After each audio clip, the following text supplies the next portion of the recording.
The shocking teen murder case that stunned America. On the afternoon of May 21, 1924, two brilliant teenagers, Nathan Leopold and Richard Loeb, embarked on a twisted, chilling journey through the tree-lined streets of Chicago. Their goal wasn't to rob or seek revenge, but to kill a child simply for the thrill and to prove that, as intellectually superior beings, they could commit the perfect crime and escape justice. Loeb, only 18 years old, had already become the youngest graduate in the history of the University of Michigan. He considered himself a criminal mastermind.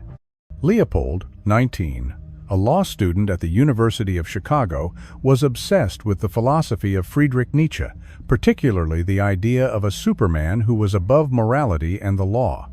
Together, they planned for months, seeking the perfect victim to carry out their grisly experiment. That fateful day, they spotted their prey, Bobby Franks, a 14-year-old boy, walking down Ellis Avenue. Bobby was the son of a wealthy industrialist and the cousin of Loeb. Loeb, in his twisted confidence, lured Bobby into their car, offering him a ride. It would be the last ride of Bobby's life. As Leopold drove, Loeb struck Bobby from behind with a blunt instrument, a chisel, smashing his skull before choking him with a rag and silencing his screams. With the lifeless body of the boy in the back seat, Leopold and Loeb continued their journey, stopping for snacks and drinks as if nothing had happened. As night fell, they dumped Bobby's body in a secluded area southeast of Chicago, dousing it with hydrochloric acid in an attempt to destroy any evidence and prevent identification.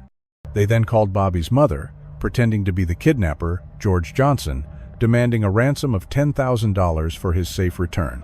The ransom note, carefully crafted with flawless handwriting, initially led the police to suspect a teacher from Bobby's school.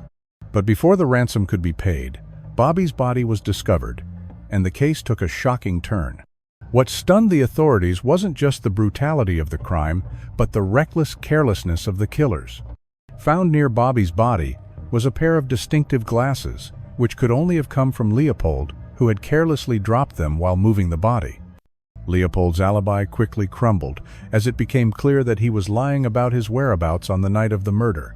Even more damning, the handwriting on the ransom note matched Leopold's, and the typewriter used to compose it belonged to him. The shocking discovery led Leopold and Loeb to confess their horrific crime, though each tried to shift blame onto the other. The case sent shockwaves across America, not just because of the brutality, but because of the perpetrators' elite backgrounds. They were young men from wealthy families, educated and privileged, far from the typical criminals of the time.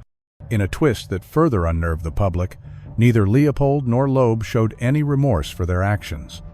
In fact, they coldly explained their motive, stating that the murder was an intellectual exercise, a test to see if they could commit the perfect crime without facing any consequences. They believed their superior intellect made them above the law. To save their sons from the gallows, the families of Leopold and Loeb hired the best defense attorneys money could buy.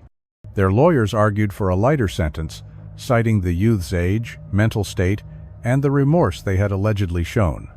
After a grueling 12-hour trial, the judge ultimately spared them from execution, sentencing them instead to life imprisonment plus 99 years.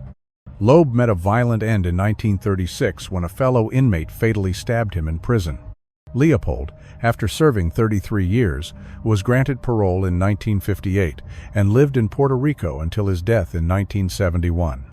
The case of Nathan Leopold and Richard Loeb remains one of the most infamous and chilling true crime stories in American history.